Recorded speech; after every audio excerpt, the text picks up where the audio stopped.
ونصلي على رسوله الكريم أما بعد فأعوذ بالله من الشيطان الرجيم بسم الله الرحمن الرحیم۔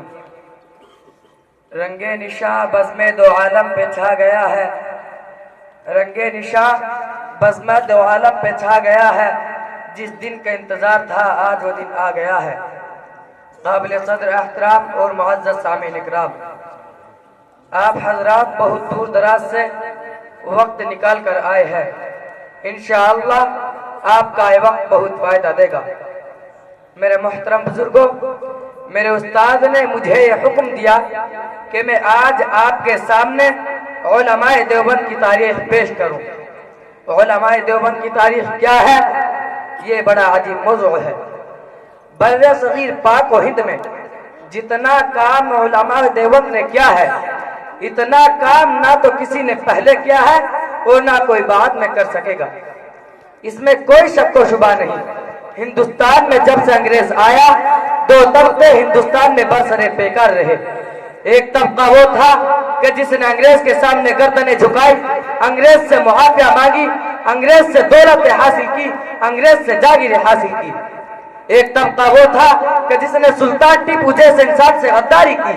ایک طبقہ وہ تھا کہ جس نے سراج الدولہ کی گردن کٹا کر 750 مربع زمین انگریز سے الاٹ کرائی۔ میرے محترم بزرگوں، دوسری طرف ایک طبقہ وہ تھا جو شاہ ولی اللہ کے نام کا وارث تھا، جو شاہ عبدالعزیز کے فتوے کا علمبردار تھا، جس فتوے نے بر صغیر میں مالٹا، کالا پانی اور اسکندریہ کے ساحل پہ جیلوں کو آباد کر کے پھانسیوں کے تختے پر چڑھ کر ساری زندگی انگریز سے ٹکرا گیا، بچوں کو یتیم کرا گیا اور بیویوں کو بیوہ کرا گیا۔ میرے بھائیوں، وہ طبقہ کٹ تو گیا لیکن انگریز کے سامنے گردنیں نہیں جھکائی۔ میرے مسلمان بھائیوں، وہ طبقہ دیوبند کا طبقہ تھا۔ آج کل بعض لوگ کہتے ہیں کہ دیوبند کا مدرسہ تو کافی عرصے کے بعد بنا، تو اس کا مطلب یہ ہوا کہ دیوبند کا مدرسہ جب سے قائم ہوا اس وقت سے دیوبندی بنے اور اس سے پہلے دیوبندیوں کا نام و نشان نہیں تھا۔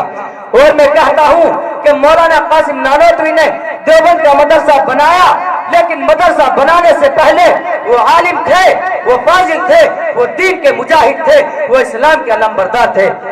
دیوبند کا مدرسہ بنانے سے پہلے انہوں نے علم حاصل کیا تھا۔ ٹھیک ہے، علماء دیوبند کے مدرسے سے پڑھے، لیکن یہ علم جو دیوبند کے مدرسے سے پھیلا، یہ جو پوری دنیا میں پہنچا، یہ دیوبند کی سرزمین ہی سے نہیں بلکہ قاسم نانوتوی کے سینے سے پھوٹا۔ میرے محترم بزرگوں، مولانا قاسم نانوتوی کون ہے کہ جس نے قرآن و حدیث کا علم حاصل کیا؟ کس سے کیا؟ میں آپ کو بتاتا چلوں یہ علم کی نسبت کہاں جا کے ملتی ہے۔ میرے بھائیوں، مولانا قاسم نے علم حاصل کیا شاہ اسحاق سے، شاہ اسحاق نے شاہ عبدالغنی سے، شاہ عبدالغنی نے شاہ عبدالعزیز سے، شاہ عبدالعزیز نے شاہ ولی اللہ سے، شاہ ولی اللہ نے شیخ ابو طاہر مدنی سے، شیخ ابو طاہر مدنی نے شیخ محمد ابن احمد صاحب سے، شیخ محمد ابن احمد نے شیخ ربیع ابن سمیع سے، ربیع ابن سمیع نے دو واسطے سے امام عین ترمذی سے، امام عین ترمذی نے امام بخاری سے، امام بخاری نے حضرت حماد سے، حضرت حماد نے عبداللہ بن مبارک سے، عبداللہ بن مبارک نے امام ابو حنیفہ سے، امام ابو حنیفہ نے حضرت انس بن مالک سے، حضرت انس بن مالک نے علم حاصل کیا محمد رسول اللہ صلی اللہ علیہ وسلم سے۔ میرے بھائیوں، اس علم کا شجرہ مولانا قاسم نانوتوی سے لے کر رسول اللہ صلی اللہ علیہ وسلم تک پہنچتا ہے۔ یہ کہنا کہ چلو علم تو تم نے اس طرح حاصل کیا کہ اس علم کا شجرہ نصب رسول اللہ صلی اللہ علیہ وسلم تک پہنچتا ہے، لیکن ولایت ہمارے پاس ہے، گدیا ہمارے پاس ہے، پیری ہمارے پاس ہے، تقدس ہمارے پاس ہے، نقش بندی ہمارے پاس ہے، شہر وردی ہمارے پاس ہے، چشتی ہمارے پاس ہے، قادری ہمارے پاس ہے۔ دنیا کے اندر علماء دیوبند کو برا کہنے والوں، آئے دیوبند کے مرکز پر اگر علم ملتا ہے، اگر تقدس ملتا ہے، اگر ریاضت ملتی ہے، اگر جہاد ملتا ہے، اگر تفکر ملتا ہے، اگر قرآن ملتا ہے، اگر حدیث ملتی ہے، اسی دیوبند کی مسند پر پیغمبر کی طریقت بھی ملتی ہے، نبی کی ولایت بھی ملتی ہے، نبی کی بزرگی بھی ملتی ہے اور نبی کی طہارت بھی ملتی ہے۔ میرے محترم بزرگوں، دنیا میں اس کا جواب کوئی نہیں دے سکتا۔ دیوبند کا مدرسہ کب بنا یہ باتیں ذرا سمجھیے۔ دارالعلوم دیوبند کی بنیاد کب اور کیوں رکھی گئی؟ سن 1601 عیسوی میں ہندوستان میں انگریز آیا تھا۔ تجارت کے نام سے اس نے آ کر پورے بر صغیر میں غلامی کی زنجیروں میں مسلمانوں کو جکڑ دیا، اور ایک وقت آیا کہ شاہ عبد العزیز محدث دہلوی شاہ ولی اللہ کے گھر پیدا ہوئے، اور شاہ عبد العزیز نے 1752 میں ہندوستان کی تاریخ میں سب سے پہلا فتویٰ جہاد جاری کیا اور کہا کہ انگریزوں کے خلاف جہاد کرنا فرض ہو چکا ہے۔ اسی فتوے کی روشنی میں 1762 میں ٹیپو سلطان میدان میں آتے ہیں اور انگریزوں کے خلاف تلوار اٹھا کر میسور کی لڑائیوں کے لیے مقابلے میں آتے ہیں۔ ٹیپو سلطان کون تھا؟ اپنے دور کا قطب تھا۔ مولانا حسین احمد مدنی فرماتے ہیں کہ ٹیپو سلطان اپنے دور کا اتنا بڑا ولی تھا کہ آپ اور میں اس کا تصور نہیں کر سکتے۔ میں بات کو مختصر کرتا چلوں کیونکہ اسٹیج پر علماء کرام تشریف فرما ہے۔ میرے محترم بزرگوں، مولانا جعفر تھانیسری کے کالا پانی جزیرہ جانے کے بعد ہندوستان کی زندہ جاوید تاریخ اپنا رخ بدلتی ہے۔ 1867 میں مولانا قاسم نانوتوی کو خواب میں رسول اللہ صلی اللہ علیہ وسلم کی زیارت نصیب ہوئی تو آپ صلی اللہ علیہ وسلم نے مولانا قاسم کو حکم دیا کہ دیوبند کی جگہ پر ایک دینی مدرسے کی بنیاد رکھی جائے۔